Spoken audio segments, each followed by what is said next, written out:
ہمارے ہاں شرعی حق مہر کے بارے میں مختلف قسم کی باتیں پائی جاتی ہیں۔ بعض لوگ یہ سمجھتے ہیں کہ شرعی حق مہر وہ 5,000 ہے، بعض لوگ یہ سمجھتے ہیں کہ 10,000 ہے۔ اس طرح کی مختلف قسم کی باتیں پائی جاتی ہیں جو کہ بالکل بھی درست نہیں ہیں۔ دیکھیں، حق مہر جو ہے نا، شریعت نے زیادہ کی مقدار مقرر نہیں کی۔ زیادہ آپ جتنا بھی رکھنا چاہیں وہ رکھ سکتے ہیں، لیکن اتنا رکھنا چاہیے کہ شوہر اس کو دے سکتا ہو۔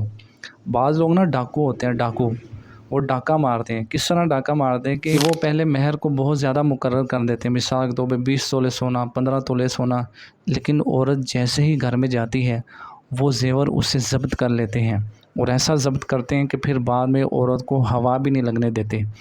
دیکھیں، یہ عورت کا حق ہے، جب اس کے لیے وہ مقدار معین کر دی، اب وہ اس کو دینا لازمی ہے۔ اگر وہ اس کو نہیں دیں گے تو قیامت والے دن اس کا حساب دینا ہوگا، پائی پائی کا حساب ہوگا۔ اعلیٰ حضرت نے تو یہاں تک لکھا کہ اگر کوئی کسی کے 3 پیسے دباتا ہے تو قیامت والے دن 700 باجماعت نمازیں دینی پڑیں گی۔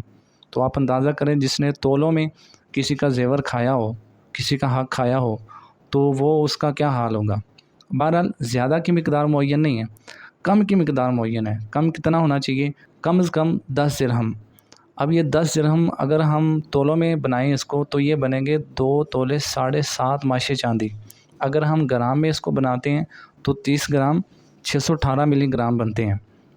یعنی اس سے کم مقدار میں جو مہر ہے وہ نہیں ہونا چاہیے، اتنی چاندی ضرور ہونی چاہیے۔ اگر پیسے دیتے ہیں یا کوئی اور چیز دیتے ہیں تو نکاح کرتے وقت جو چاندی کی قیمت بنتی تھی اتنی قیمت کے پیسے ہونے چاہیے، یا اتنی قیمت کی کوئی اور چیز ہونی چاہیے۔